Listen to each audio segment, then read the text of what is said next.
శ్రీ గురుభ్యో నమ. హరి ఓం. నేడు మనం చెప్పుకోబోయేటువంటి ముఖ్యమైనటువంటి అంశం ఈ 11వ అధ్యాయంలో ఇటు బకాసురుడు వత్సాసురుడు యొక్క వధ జరిగిన తర్వాత శ్రీకృష్ణ పరమాత్ముడు మళ్ళీ బృందావనానికి తిరిగి వెళ్ళటం, బలరాముడు మొదలైనటువంటి వాళ్ళతో పిల్లలతో కలిసి అక్కడ వారి యొక్క బాల్య క్రీడలు, అలాగే నందాదులు మొదలైనటువంటి వాళ్ళు యథావిధిగా ఆశ్చర్యపోవడము సామాన్యమైపోయింది. నిన్నటి వరకు మనం చెప్పుకున్నటువంటి 50 శ్లోకాల వృత్తాంతంలో అటు వత్సాసురుడు గాని ఇటు బకాసురుడు గాని వీళ్ళిద్దరి యొక్క పూర్వజన్మ వృత్తాంతాన్ని కూడా మనం చెప్పుకున్నాం. బకాసురుడి యొక్క పూర్వ వృత్తాంతాన్ని కూడా చెప్పుకున్నాం. ఒక గంధర్వుడిగా చెప్పుకున్నాము. అలాగే వత్సాసురుడి విషయంలో చెప్పుకున్నప్పుడు మనం మారీచుడితో మనం రామాయణంలో చెప్పుకున్నటువంటి శ్రీరామచంద్రుడు ఏ విధంగా అయితే మాయలేడి వెనకాల పరిగెత్తి ఇతడు మారీచుడు అని కనుక్కోవడానికి చాలా సమయం పట్టింది. కానీ బాలకృష్ణుడు ఆ అవకాశం తీసుకోలేదు.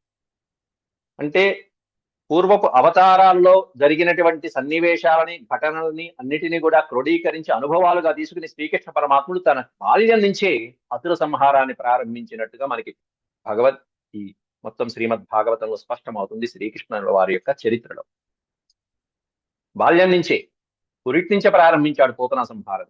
ఇప్పటి నుంచి ప్రారంభిస్తే గాని మహాభారత సంగ్రామం దాకా జరిగేటువంటి అసుర సంహారం అనేటువంటిది అప్పటితో అంతమవు. ఎందుకంటే అవతారానికి, శ్రీకృష్ణ పరమాత్మ వారు ఎత్తినటువంటి అవతారానికి ఇది ప్రధానమైనటువంటి విషయం. ఎందుకంటే భూదేవి శ్రీ మహావిష్ణువు దగ్గరికి వెళ్ళి ప్రార్థించింది, భూభారం తట్టుకోలేకపోతున్నాను, అసురులు, దైత్యులు, దానవులు వాళ్ళు చేస్తున్నటువంటి అకృత్యాలు, వీటితో భూభారం పెరిగిపోతుంది, తగ్గించండి స్వామి అని మొరపెట్టుకున్నటువంటి అప్పుడు శ్రీ మహావిష్ణువు బాలకృష్ణుడిగా అవతరించినటువంటి శుభవేళ. అందువల్ల బాల్యం నుంచే అసురుల్ని సంహరించుకుంటూ వచ్చేశాడు. లేకపోతే డైరెక్ట్ గా కంసుడి దగ్గరికి వెళ్ళి కంసుడిని సంహరించేసి, ఇంత బాల్యంలో ఇంతమంది రాక్షసుల్ని సంహరిస్తున్న వాడు స్వయంగా కంసుడి దగ్గరికి వెళ్ళి కంసుడిని సంహరించలేడా? సంహరించకుండా ఎవరైతే ఉన్నారో వాళ్ళందరినీ ముందు భూభారం నుంచి తగ్గించడానికి ఒక్కొక్కళ్ళని చిన్నప్పటి నుంచే ప్రారంభించేశాడు. రాముళ్లాగా మాయలేడి వెనకాల పరిగెత్తినట్టుగా పరిగెత్తలే ఇక్కడ వత్సాసురుడి వెనకాల. నిన్న మనం చెప్పుకున్నాం. అలా పరిగెత్తలు అవకాశం తీసుకోవాలా. రాముడు అక్కడ అవకాశం ఇచ్చాడు, ఇక్కడ అవకాశం లేదు. వెనకాల కాళ్ళు పట్టుకున్నాడు, వత్సాసురుడిని కొట్టాడు, చెట్టుకేసి కొట్టితే మొత్తం అంతా అసురుడు కాస్త బయటకు వచ్చి తల పగిలిపోయి ఛిద్రమై చచ్చిపోయాడు. గంధర్వుడైనటువంటి వాడు పార్వతీదేవి నిత్యము ఉపాసించేటువంటి, శ్రీ మహావిష్ణువును ఉపాసించేటువంటి ఆ పుష్పాలు ఏవైతే ఉన్నాయో సరోవరంలోని ఆ పుష్పాలు దొంగతనం చేశాడు ఆ గంధర్వుడు. అనుమతి లేకుండా కోసుకున్నాడు. ఆ తర్వాత పార్వతీదేవి కాస్త వచ్చి, ఆయన బకుడు అనేటువంటి గంధర్వుడు రాక్షసుడై పుట్టాడు. ఇవి నిత్యము శ్రీ మహావిష్ణువుని పూజించేటువంటి పుష్పాలయ్యా, నువ్వు కోసుకున్నావు, అనుమతి లేకుండా కోశావంటూ అప్పుడు శ్రీ మహావిష్ణువు యొక్క ఔన్నత్యాన్ని, శ్రీకృష్ణ పరమాత్ముడి యొక్క గొప్పతనాన్ని విశదీకరిస్తే ఆ గంధర్వుడు బకుడు అడుగుతాడు, శ్రీకృష్ణ పరమాత్ముడిని ఎలా దర్శించుకోవాలి, ఆయన్ని చూడాలనే కుతూహలంగా ఉందనేటువంటి కోరికని వెలుబుచ్చిన తర్వాత పార్వతీదేవి చెప్తుంది, శ్రీకృష్ణ పరమాత్ముడు అవతరించినప్పుడు నువ్వు కూడా భూలోకానికి వెళ్తావు, అక్కడ అసురుడిగా జన్మించి ఆయన చేతిలో మళ్ళీ తిరిగి పరమపదాన్ని పొందుతావు అని చెప్పి ఇక్కడ అసురుడిగా వచ్చాడు. అదే గంధర్వుడు బకాసురుడు అనేటువంటి అవతారంతో, ఒక పెద్ద కొంగలాగా పర్వతం ఆకారంతో వచ్చాడు. వ్యాసుల వారే స్వయంగా వర్ణించారు ఆ బకాసురుడు. ఎట్లా ఉన్నాడు అంటే వజ్రాయుధంతో కొట్టబడినటువంటి తెల్లటి కొండ పర్వతం పడినట్టుగా వచ్చినట్టుగా సజీవంతో ఉన్నాడు, కానీ రెక్కలు ఉన్నాయి. అట్లాంటి బకుడు ఈ పరమాత్మని చూశాడు, లీలలు చూశాడు, చివరికి ఆయన చేతిలో ముక్తిని పొందాడు. ఆ పార్వతీదేవి ఎందుకు తపస్సు చేసింది అంటే శ్రీకృష్ణ పరమాత్ముడికి చెల్లెల సోదరి అవటానికి, సోదరిగా జన్మించడానికి. దుర్గా అట్లా ప్రతి అసురుడి వెనకాల కూడా ఒక అంతరార్థాలు, అంతేకాకుండా పురాణాలలో చెప్పినటువంటి అంతర్లీనమైనటువంటి రహస్యమైనటువంటి ఆఖ్యానాలు, పాఖ్యానాలు ఎన్నో ఉన్నాయి, మిశ్రితమై ఉన్నాయి. వీళ్ళందరినీ సంహరించుకుంటూ వెళ్ళాలి, లైన్ క్లియర్ అప్ చేసుకుంటూ వెళ్ళాలి, భూభారం తగ్గించుకుంటూ వెళ్ళాలి. అందువలన బాలకృష్ణుడు స్వయంగా కంసుడి దగ్గరకో, స్వయంగా జరాసంధుడి దగ్గరకో, నరకాసుడి దగ్గరకో వెళ్ళిపోకుండా ఉన్న వాళ్ళందరినీ కూడా ఒక్కొక్కళ్ళని చక్కగా సంహరించుకుంటూ, కొంతమందికి మోక్ష ప్రాప్తి కలిగించుకుంటూ, కొంతమందిని సంహరించుకుంటూ వచ్చాడు. మోక్షం ఇవ్వవలసిన వాళ్ళకి మోక్షం ఇచ్చాడు. పూతన మోక్షమే. నిన్న చెప్పుకున్నాం, పూతనకి సంబంధించిన వాళ్ళు 200 పైన ఉన్నారు. ఇదిగో వచ్చినటువంటి ఈ బకాసురుడు కూడా పూతన సోదరుడే. వచ్చే అధ్యాయంలో రాబోతున్నటువంటి అఘాసురుడు కూడా పూతన సోదరుడే. వీళ్ళందరినీ కూడా సంహరించుకుంటూ రావాలి. ఇట్లా సంహరించుకుంటూ అసలు శ్రీకృష్ణ పరమాత్ముడికి బాగా సహాయపడినటువంటి వాళ్ళు, అంటే భూదేవి కోరుకున్నటువంటి ఈ భూభారం తగ్గించాలి అనటానికి బాగా సహాయపడినటువంటి వాళ్ళు శ్రీకృష్ణ పరమాత్ముడికి ఇద్దరు రాక్షసులు. దాంట్లో మొదటివాడు జరాసంధుడు, రెండోవాడు దుర్యోధనుడు. దుర్యోధన జరాసంధుడు వీళ్ళిద్దరు. దుర్యోధనుడి కంటే మించినటువంటి వాడు జరాసంధుడు. మొత్తం మహాభారత యుద్ధంలో తిప్పి తిప్పి కొడితే 18 అక్షోహిణుల సైన్యం. కానీ శ్రీకృష్ణ పరమాత్ముడు జరాసంధుడి మీదకి యుద్ధానికి వెళ్ళిన 16 సార్లు, దాదాపు 16 సార్లు యుద్ధానికి వెళ్ళాడు. వెళ్ళినప్పుడల్లా జరాసంధుడు 10 అక్షోహిణుల సైన్యాన్ని కృష్ణుడి మీదకి పంపించాడు. అనేక మంది అసురుల్ని సమీకరించడం, కృష్ణుడి మీదకి పంపించడం, యుద్ధం చేయడం, ఇవన్నీ మనం రాబోయే ఘట్టాల్లో చెప్పుకుంటున్నాం. అంతమందిని శ్రీకృష్ణుడు సంహరించేవాడు. జరాసంధుడిని సంహరించకుండా మళ్ళీ తిరిగి వచ్చేసేవాడు. మళ్ళీ కొన్నాళ్ళకి వెళ్ళేవాడు కృష్ణుడు యుద్ధానికి. మళ్ళీ పంపించేవాడు, 10-15 అక్షోహిణుల సైన్యాన్ని పంపించేవాడు జరాసంధుడు. ఇట్లా 16 సార్లు, 10-15 సార్లు జరాసంధుడి మీదకి యుద్ధానికి వెళ్ళటము తిరిగి రావడం, వెళ్ళటం తిరిగి రావడం శ్రీకృష్ణుడు. ఓడిపోయి కాదు. మళ్ళీ వెళ్తే, కొన్నాళ్ళైన తర్వాత వెళ్తే మళ్ళీ వాడు చక్కగా జనాన్ని సమీకరించి రాక్షసులందరినీ ఒక సమూహంగా ఏర్పాటు చేసి నా మీదకి పంపిస్తూ ఉంటాడు. కాబట్టి నేను వాళ్ళని సంహరిస్తూ ఉంటాను. కాబట్టి ఇది నా సులభమైనటువంటి మార్గం అని ఎంచుకున్నాడు పరమాత్మ. ఇట్లా భూభారం తగ్గిపోయింది. జరాసంధుడు చాలా ఉపయోగపడ్డాడు శ్రీకృష్ణ పరమాత్మ. చివరికి జరాసంధుడిని సంహరించినటువంటి తీరు అత్యద్భుతమైనటువంటిది. ఆ తర్వాత దుర్యోధనుడు మొత్తం రాజుల రూపంలో ఉన్నటువంటి రాక్షస సమూహాలందరినీ కూడా ఒక చోటకి సమీకరించి మన అందరం ఒకటే అన్నాడు. చివరికి మహాభారత యుద్ధంలో వారందరూ చనిపోయారు. కానీ అది పెద్దయిన తర్వాత అయితే బాల్యము నుంచే, బాల్య క్రీడల నుంచే చూపిస్తున్నటువంటి పరమాత్ముడి యొక్క అత్యద్భుతమైనటువంటి లీలలు ఇవన్నీ కూడా. ఒక్కొక్క రాక్షసుడిని ఎలా సంహరిస్తున్నాడు చూడండి. స్తంతాలు మూలం ప్రహదంతమగ్నివత్ గోపాలసూనుం పితరం జగద్గురో చచ్చత్య సజ్యోతిరుషాక్షతం బకస్తుండేన హంతుం పునరభ్యపద్యత. ఇది మనం ఈ 2 శ్లోకాలు కూడా నిన్న అయిపోయినాయి. తమాపతంతం స నిగృహ్య తుండయోర్దోర్భ్యాంబకం కంస సఖం సతాం పతి పశ్యత్సు బాలేషు దదార లీలయా ముదాబహో వీరణవద్దివౌకసాం.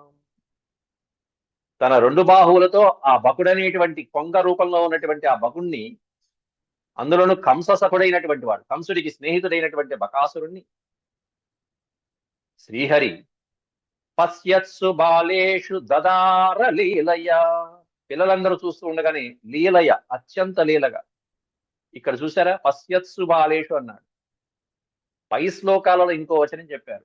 ఎప్పుడైతే శ్రీకృష్ణ పరమాత్ముడు ఆ బకాసురుడి లోపలికి వెళ్ళాడో, ఆ నోట్లోకి వెళ్ళాడో, బలరామాదులు నిశ్చేష్టులై పడిపోయారు. బలరాముడు గాని, పిల్లలు గాని దాసులైపోయి అలా పడిపోయారు. ఎలా పడిపోయారు? ప్రాణం లేనట్టుగా పడిపోయారు. వాళ్ళ ఇంద్రియాలు ఏం పనిచేయట్లా, అచేతనులు అయిపోయారని చెప్పినటువంటి వాడు ఇక్కడికి వచ్చేటప్పటికి బాలేషు పశ్యత్సు అన్నాడు.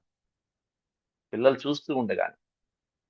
అదేంటి ఇందాక పడిపోయారని చెప్పారు, ఇక్కడ ఏమో చూస్తూ ఉండగానే.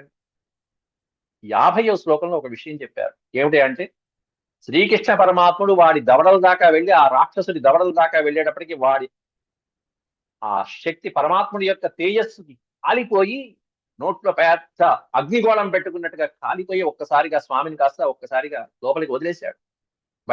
లోపల నుంచి బయటికి వెదజల్లేశాడు. శ్రీకృష్ణ పరమాత్ముడు బయటకు వచ్చాడు. వచ్చినప్పుడు అప్పుడు వీళ్ళందరి ప్రాణాలు లేచి వచ్చాయి.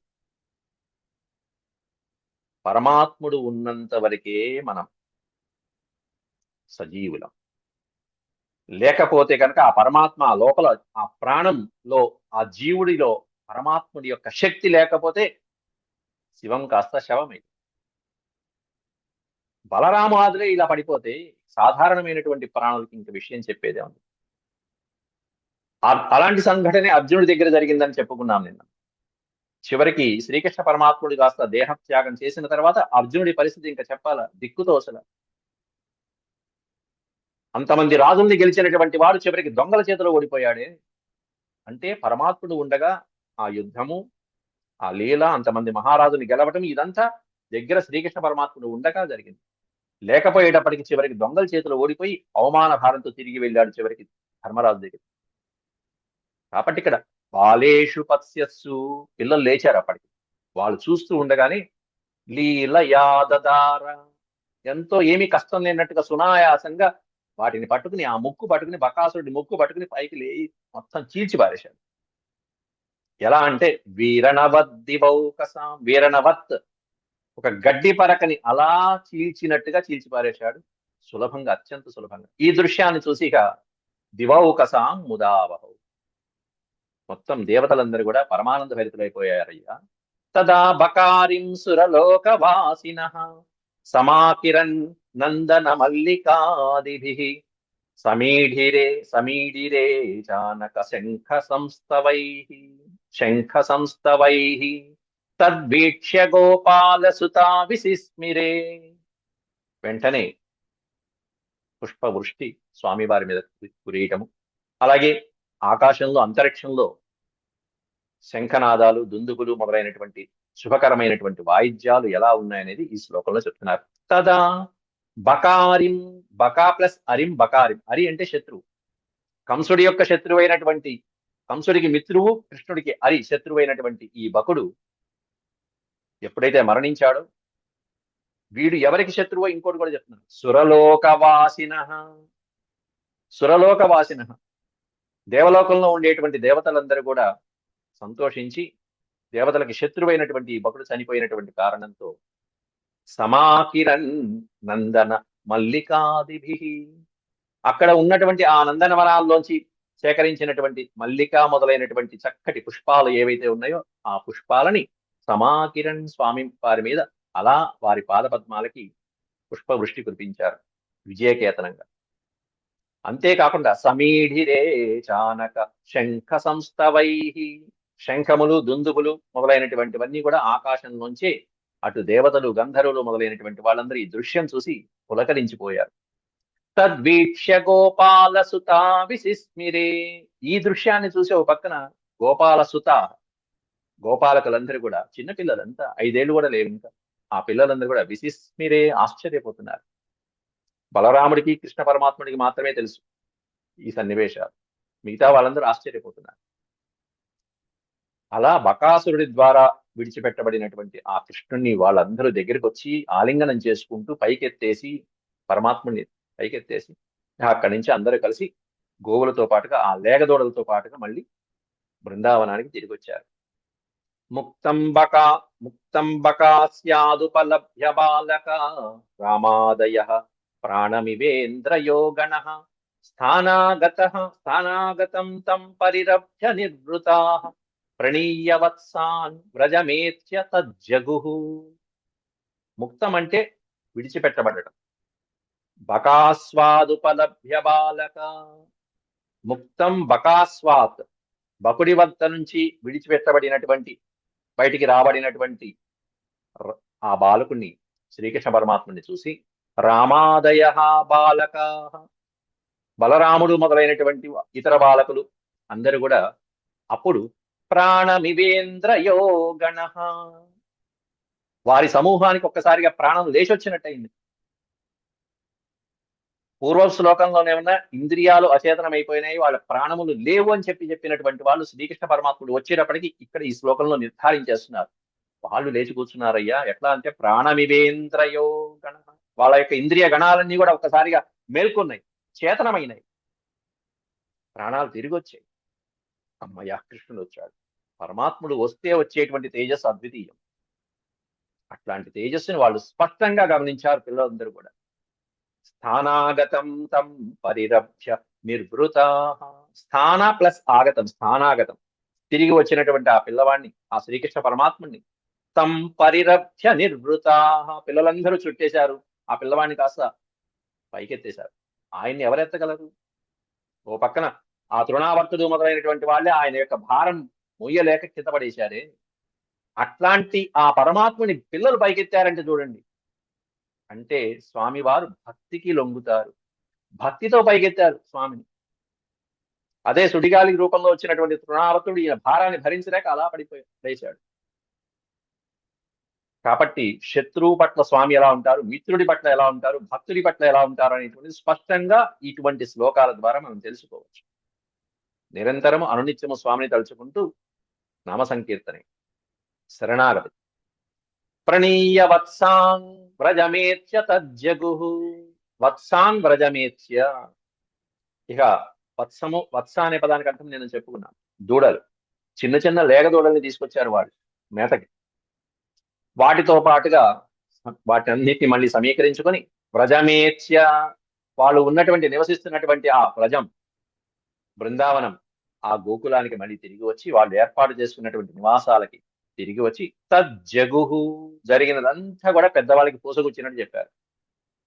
అమ్మమ్మ ఏం జరిగిందో తెలుసా అంటూ మొత్తం ప్రజల్లో ఉన్నటువంటి వాళ్ళందరికీ వివరించి చెప్పారు శేష. శ్రుత్వా తద్విస్మితా గోప గోప్యశ్చాతి ప్రియాదృతాః ప్రేత్యాగతమివోత్సుక్యాత్ ఐక్షంత తృషితేక్షణాః.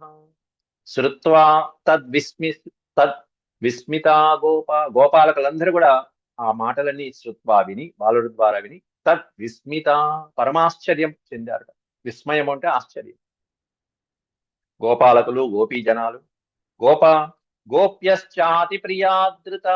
ఇక గోపీ జనాలు అయితే ఇంకా చెప్పక్కర్లా, యశోద లాంటి వాళ్ళు ఎట్లా చూశారంటే అతి ప్రియాదృత, అతి ప్రియాతి ప్రియమైనటువంటి చూపులతో అలా తృషితేక్షణ అన్నారు పదం.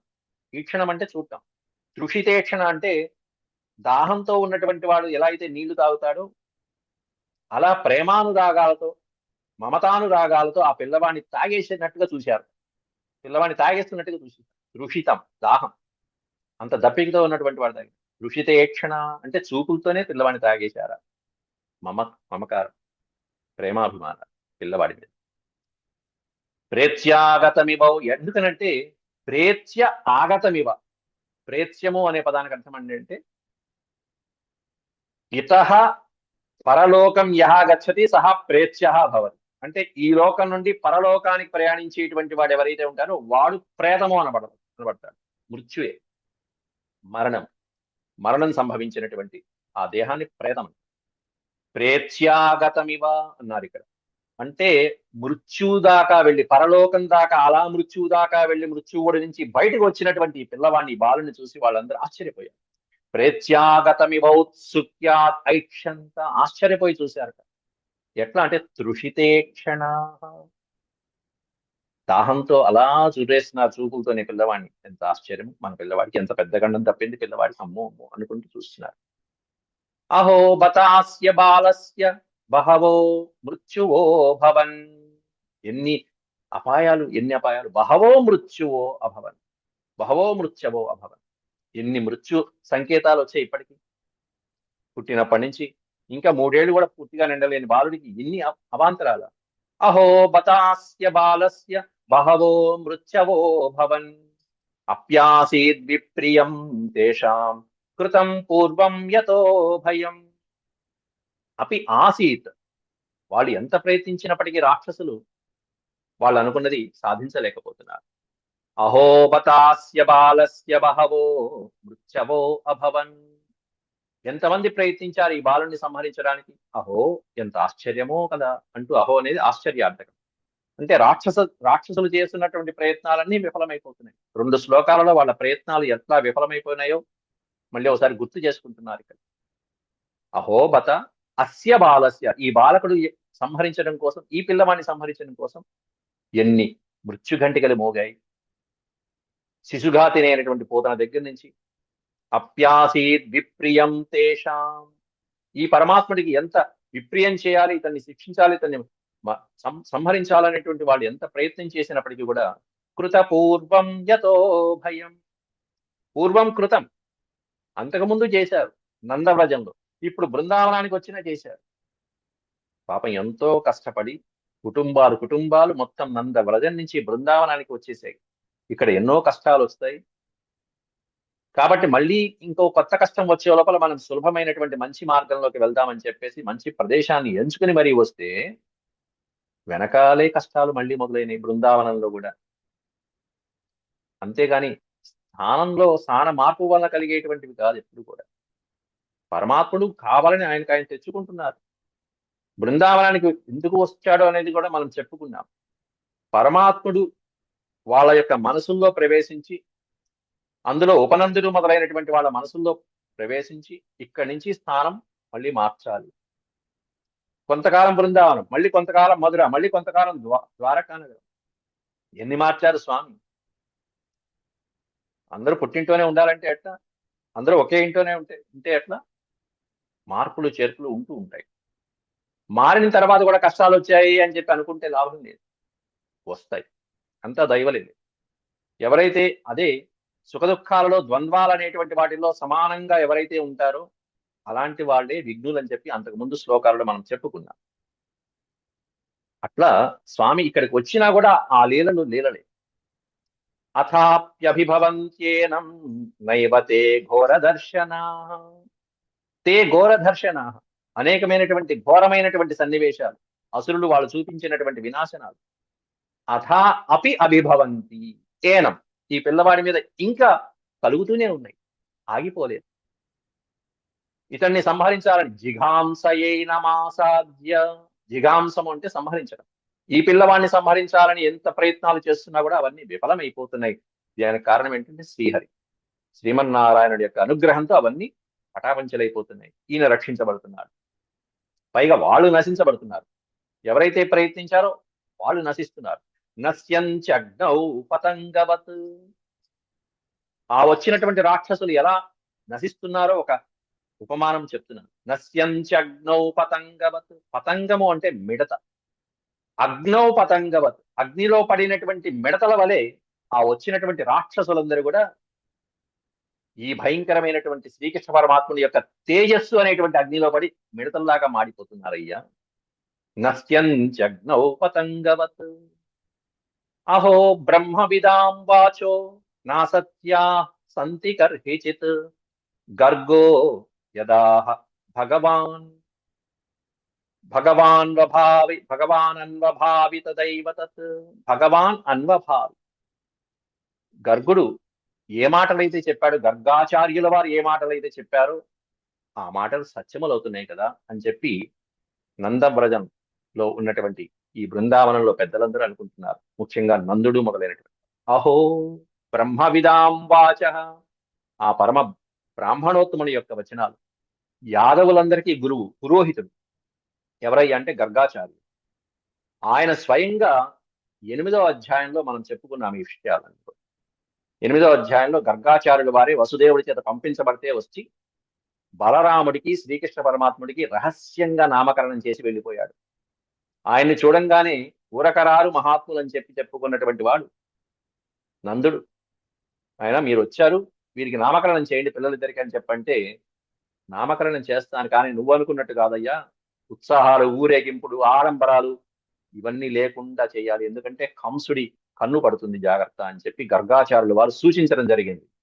పైగా ఇప్పుడు నేను చేస్తున్నటువంటి నామకరణం ఎవరిదో తెలుసా అంటూ అప్పుడు శ్రీకృష్ణ పరమాత్ముడి యొక్క గొప్పతనాన్ని కొంచెం వివరించాడు. మిగతావి నీకు అర్థం కాదయ్యా, నాకు తెలుసు ఆయన లీల అని చెప్పి మరీ వెళ్ళిపోయాడు గర్గాచార్యుడు వారు.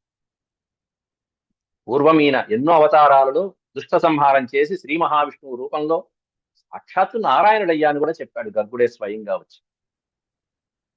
అప్పటి నుంచి ఈ నందుడికి భగవంతుడి యొక్క స్వరూపం తెలిసింది. అందువల్ల కొంచెం ధైర్యంగా ఉంటుంది. అహో బ్రహ్మవిదాం వాచో నా సత్యా సంతి కర్హిచిత్. బ్రహ్మవిధులైనటువంటి గర్గుడు మొదలైనటువంటి వాళ్ళు చెప్పినటువంటి వచనాలు నా అసత్యాహ, ఎప్పుడు కూడా అసత్యములు అవ్వవు కదా అని చెప్పి ఆయనే అనుకుంటున్నారు. నా సత్యా సంతి కర్హిచిత్. గర్గో యదాహ భగవాన్. భగవత్ స్వరూపుడైనటువంటి బ్రాహ్మణోత్తముడు ఆ గర్గ పురోహితుల వారు యదా ఆహా ఏదైతే పలికారో, ఏదైతే చెప్పారో అది ఉన్నది ఉన్నట్టుగా జరుగుతుంది. భగవాన్ అన్వభావి తథైవ తత్, తథైవ తత్, ఆయన చెప్పింది చెప్పినట్టుగా జరుగుతున్నాయి. ఇంకా చాలా అవాంతరాలు వస్తాయి అని కూడా చెప్పారు. ఎన్నో వస్తాయి. ధర్మరాజు రాజసూయాగం చేయంగానే అనేకమైనటువంటి ఆ ఉపద్రవాలు చూసి ధర్మరాజు అడిగాడు వ్యాసుల వారిని, అయ్యా ఇప్పుడు జరిగినటువంటి ఉపద్రవాలన్నీ కూడా శాంతించినట్ట, లేకపోతే ఇంకా కలుగుతున్నట్ట, ఉపద్రవాలు రాబోతున్న అశుభ సూచనలా శుభ సూచనలా అని చెప్పి అడిగితే వ్యాసుల వారే చెప్పారు, ఇంకా ఇప్పుడే ప్రారంభం నాయన, ఇది ఇక్కడ నుంచి 13 సంవత్సరాల తర్వాత మొత్తం భూలోకమంతా ఉన్నటువంటి క్షత్రియ వినాశనం జరగబోతుంది నీ కారణంగా అని చెప్పాడు వ్యాసుల వారు. అట్లా పురోహితుల వారు అలాగే మహర్షులైనటువంటి వాళ్ళు ముందుగా సూచిస్తారు.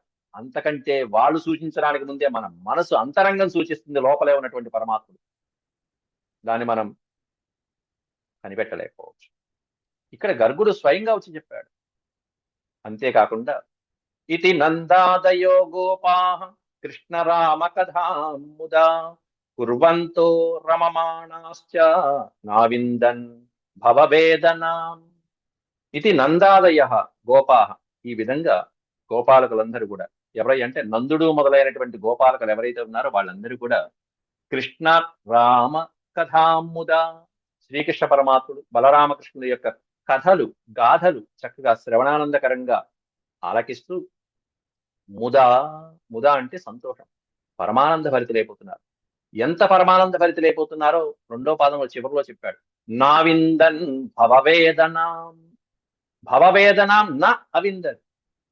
భవము అంటే సంసారం, భవవేదన సంసార సాగరంలో పడుతున్నటువంటి ఈ కష్టాలు ఇవన్నీ కూడా వాళ్ళకి మర్చిపోయేంత విధంగా ఈ పరమాత్ముడి యొక్క లీలల్ని గానం చేసుకుంటూ పరమానంద భరితులైపోతున్నారు. కుర్వంతో రమమాణాశ్చ, రమిస్తూ ఆ పరమాత్ముడి బాలకృష్ణుని యొక్క లీలల్ని స్మరించుకుంటూ ఆయన గొప్పతనాన్ని నారాయణుడి వారి యొక్క కీర్తనలు చేసుకుంటూ నావిందన్ భవవేదనాం, ఏమీ వేదన అనేటువంటిది తెలియకుండా ఆనందిస్తున్నారట వాళ్ళందరూ కూడా.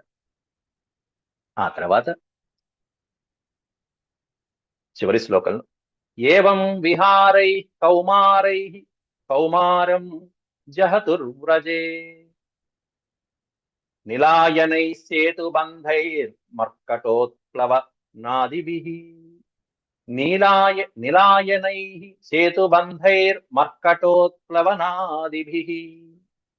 ఏవం విహారై కౌమారై, కౌమార దశలో ఉన్నటువంటి ఈ కుమారులందరూ కూడా అందరూ కౌమారంలో ఉన్నారు. అట్లాంటి ఆ స్థాయి నుంచి మెల్లగా 5 ఏళ్ల వయసుకు వచ్చేస్తున్నారు. మెల్లమెల్లగా పెరుగుతున్నారు. ఆ వ్రజంలో ఆ గోకులంలో ఇక ఆటలు పాటలు మొదలు పెడుతున్నారు.